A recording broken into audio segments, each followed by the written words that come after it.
Hey, what's up, YouTube? We're here with Ned Salkovitch, and what did you just do, Ned? I just top 32 YCS Minneapolis with Metalfoes. All right, let's see the deck. Alright, so 12 Metalfoes, engine cards, don't really explain. 3 Ariande. So, a lot of people don't really play this, but one problem I found with this, it's like, I pretty much haven't been playing, and I basically decided like 2 weeks ago I'd come here, and I started practicing with this deck because I liked it, and one thing I noticed was the deck lacked defensive cards, and Ariande pretty much solved that problem because resolving her, if you have like any Metalfoes in her, you can resolve it twice, so it ends up with 2 counter traps and 2 Metalfoes traps. And if you have that set up, it's very hard to die. So I feel like as long as this deck can like grind and rotate, you'll be able to win. So I felt like playing her was like a key part of the deck. Like it definitely helped me throughout the tournament. 3 Eccentric, Kieran package, 3 Jaugen, 1 Luster, 1 Gofu. How many times you see Gofu? You see it on that? 8 or 9 times. I drew it a lot more than I thought I would have. So never really missed a second or third one? No. Well, what happened was in testing, I would either draw multiples and not be happy, or like never draw this at all. Yeah. So like I felt like at 1, it's very hard to like if you draw it, it helps your hands, but if you play multiple, you're not gonna have dead cards later in the game. Spell cards, desires, decision, and fusion. Then for the traps, counter, combination. These are my Ariande targets. 3 strike, 1 warning, 1 mind over matter. How did that work for you? This card is really good.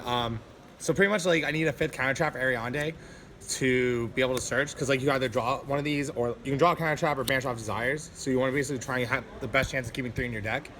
And this card like won, I think it won like 1 game. I drew it in top 32 and then I drew it like 1 game in Swiss and it resolved. So like it helped a lot.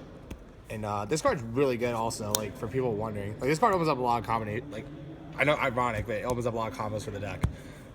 And then the best card in the game that should probably be banned. Yeah. So the deck is 40? 43. 43? Yeah. You don't want to draw your 1-0s, but you also want to have, like, resources because it's like a toolbox. So you want to be able to have a decent toolbox. Don't know the names of these, but 1 level 5, 2 level 8, the extra deck. Totem Bird, Break Sword, Castel, Utopia package, the 5-card package or whatever it is for the 1 of in my deck, and Omega. So, like when I built this, I watched Furman's video like over and over again because I liked the deck, but I didn't really understand it that well.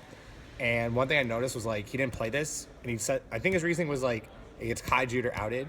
But this card helps fix bad desires, and because like if you banish counter or fusion, this card just gets it back for you. And like even if it gets added by Kaiju, you still get a +1 off it. And usually if you summon any of these guys, it's either to like protect a setup or generate advantage.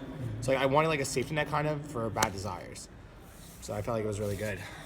Then for the side deck, 3 Fossil Dyna, Oh, man. 3 Kaiju, 2 Flying Sea, 2 Twin Twister, 3 Full House, and 2 Giant Mirror Force. So what were the fossil dinos for? So against Blue Eyes going 1st or 2nd, this card's very good because like usually they have a hard time dealing with 1 Jaugen, let alone 6. So like pretty much like it's hard to out if they don't have a board, and if they do have a board, if they don't have Return of the Dragon Lords, it's usually just a blowout if it flips and bombs the board. And against Burning Abyss too, same situation. Like if you just summon this, it's very hard for them to deal with unless they attack over it, and like it's another card that can just bomb the field. It was like really good. It won me like, it helped me beat Mermels round 9. It helped me like win a few games. Like it was very, very helpful overall. For sure. Yeah. Any shout-outs? I was gonna say, is there anything like in the main or the side you change? In the side deck, maybe main the 3rd Twin Twister. I think this card's very good right now because of the Magic Spectre deck, but I don't know if I'd play 2 again. Like I never sided it. I used these 13. These 2 I sided, but like they weren't necessary in my opinion. The extra deck also is like, this extra deck's very tight. Did you resolve the Tzolk'in at all? Like, did you resolve it with the 1 Gofu? Like, No, it's the worst card in the extra deck by far. Like, it's very specific. Like, you need a very specific hand with 1 Gofu. Like, it's good, but it's not like broken. The only thing I may like want to cut, like, I think this card sucks also. Like, it's good. Yeah. Why? Like, I think it's very good, but like, it's so overrated. Like, this card is so overrated. Like, you can.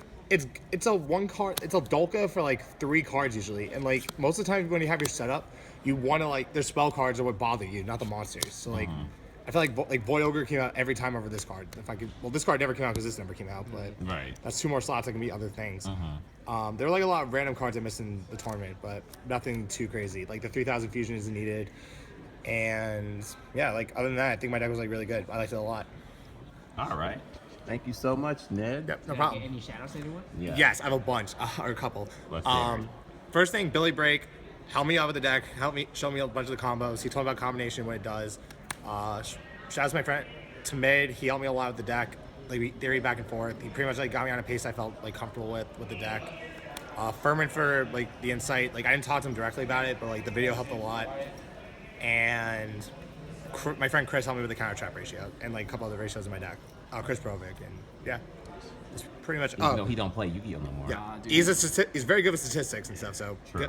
Oh, also Yu-Gi-Oh singles. Check out them for like European cards if you guys like that. Those Cool. kind of things. All right. Sure, Yep. man. Well, congrats on getting Thanks, top Ned. 32. And Thanks guys, appreciate it.